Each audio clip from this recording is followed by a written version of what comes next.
Happy Sunday. This is an amazing live. This is a little straight talk, no chaser with Commissioner George Oliver on this Sunday afternoon. Beautiful Sunday. How you doing Yes, today? it is. Thank you so much for having me, Jennifer. It's always a pleasure to sit down with you. Just being a business owner in the city and working on different projects, I am always interested on the growth and what's happening to improve the community. So this is a special talk, and I'm gonna get straight to the point because if you have not heard, Commissioner Oliver is running for mayor, and election time is coming up faster than you Oh, yeah, know it. March 14th, March 2023, 14th. less than 50 days away. Wow. So listen, the race is here. And in every race, I know there is the good things, there's the bad things. The people want to know, are you resting? What is happening in your life throughout this campaign? Well, you know what? This time of year, whenever I'm campaigning, again, we don't get much sleep because Right. we're always strategizing. We're always trying to figure out how do we get our message out to the citizens. And we're typically dealing with one district, which is District 4, Okay. where we have anywhere between 11 and 12,000 residents. Now we're covering the entire city. So Wow. again, we're not getting much sleep because we're strategizing about how do we get that message to an entire city of 50,000 residents. Wow. So again, we are out here to get the message out. 10-point plan for the city, lead us into 40 years to talk about accountability. We talk about strategic planning, infrastructure, 5G technology, roads, sidewalks, cultural events, bringing the arts into the city. Okay. So we have a plethora of platforms that we're dealing with that we want to be able to educate the citizens as to these are the important things that you guys are telling us about. And we want to be able to talk about those things. But not only that, but once we're elected and get into the mayor seat, we want to be able to start implementing these things. Yes. That's the most important thing, the implementation of these platform ideas. So you've been a commissioner for almost 5 years now. Yes. What has urged you to run for this mayor seat? Again, some of the things I talked about. We talked about accountability, a citywide audit. We have a city of 50,000 residents. Okay. And the city's been in existence for almost 100 years, and we've never had an operational audit at all. When every city and municipality around us do these things once a year, we do something called a financial report to the city of Florida. But every city in the state of Florida does that. But it's simply just 1 + 1 = 2. It's just balancing out the books. It does not do what an operational audit does. Okay. It does not challenge your internal controls, meaning that when your tax dollars come into the city, that money is moved around and earmarked for different projects, and then it's spent. We've never had that process audited. So that's why one of do the you things. think that is? Well, when I've gotten so much pushback from that since 2018, it just tells me when you get that pushback that there is red flags go up, and it just gives me that much more pause, and it makes me dig in even more to say there has to be something behind this if everyone is just hell bent on not doing this audit.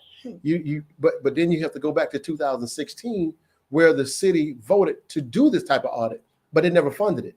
So I don't know if that was just to kind of shut the citizens up and let them know that we're going to do something when we get ready to do it, but they've never done it. They never funded the audit. So now I'm pushing as one of my first things that I'll be doing when I get into the seat for mayor is to actually make sure that audit happens and to make sure that we are financially strong in the city and that we are spending the tax dollars according to the way that they should be spent in our city. That's so important, accountability. What I've seen in working with a lot of elected officials is through election time, there's a lot of mudslinging. And this is straight talk. So, are you experiencing that right now with your campaign? Yeah, as a matter of fact, I am. There is an organization that someone created called Florida Back Blue or something like that. But we found out that's not even a real organization. Okay. When we looked it up, they put out some negative posts, the negative ads against me. But when we looked up who they were, the address they put, it leads to a taco and tapestry bar in Kissimmee. So again, it doesn't exist. It wasn't real. We spoke with several law enforcement agencies. They've never heard of them. So they don't exist. So what they do is they create ghost accounts, and people can say anything about you or anyone else for that matter.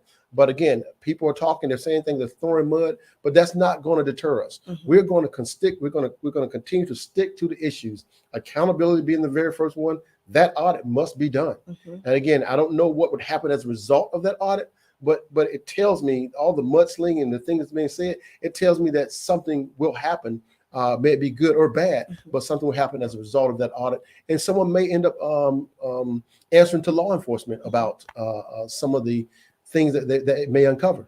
Now, you have a 40-year plan that you've mentioned. Where can individuals find information about your plan once that seat is a victory for you? Well, you can go to my website, georgeoliverformayor.com, and you'll see my platform on my website. And that platform, and not only it identifies the high points of my platform, but it drills down into not only what they are, but how we're going to accomplish them and what it's going to take to accomplish them.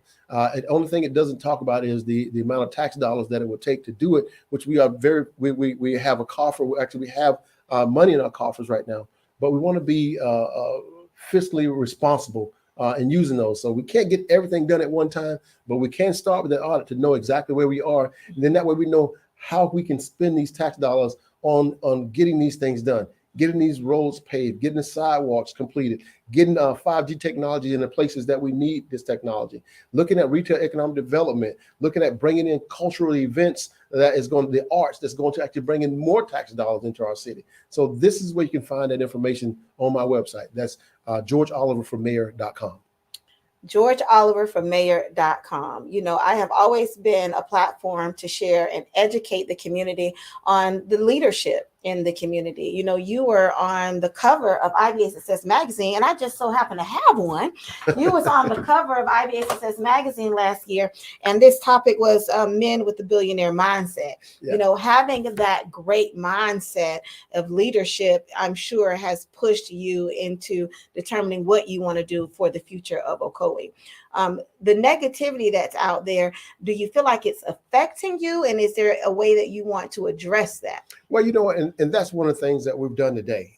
We've sat down and we've looked at what we've put out there. We've done some research and talked with several agencies, even looked at the state of Florida to see if this agency even existed. And as we found, they don't exist. So what we've done is we've created a series of videos as well as Facebook posts that will be forthcoming that will identify or address those negative things. We're only going to address them once because we don't have time to run this campaign and also be positive about the campaign and get a positive message about building Ocoee as opposed to tearing it down. Yes. So again, what we're about a legacy for this city. Again, we have right now, when you start thinking about Generation Z and Generation Alpha, making decisions that's going to help them to be successful in our city when we're long gone. Yes, yes. This is just a quick live, you know, wrapping up the day. Beautiful Sunday. We're going to get back to our families, but I'm going to encourage you all to visit the website, learn more about Commissioner Oliver, his platform, and how you can help. Any last minute words you want to say to the audience other than share this video, tag a friend? Well, you know, I want you guys to go out and learn more about who I am and what I'm actually doing. Learn more about my plan for the city. You can go to georgeoliverformayor.com. That's georgeoliverformayor.com. Also, keep in mind that this election is only it's a 50-day election cycle. That is done for a reason. So again, it's all the more reason for you to not only share this post, but also to share information to other core residents that we have an election coming up and your civic duty is not quite done yet. So we want you guys to get out there and vote because your vote matters. Your voice is your vote. Your vote is your voice and your voice matters and it matters to me. Yes, it matters to me. So thank you all again for tuning in. Very just short, straight to the conversation chat with Commissioner Oliver on this Sunday. Again, don't forget, subscribe to Jennifer Yan on YouTube, Jennifer Yan Agency, IBA Success Magazine. There's a lot of more information that's coming, and I am excited to be the platform to share it with you all. Again, happy Sunday, everyone, and I'm sure we'll see you soon. Thank you so much.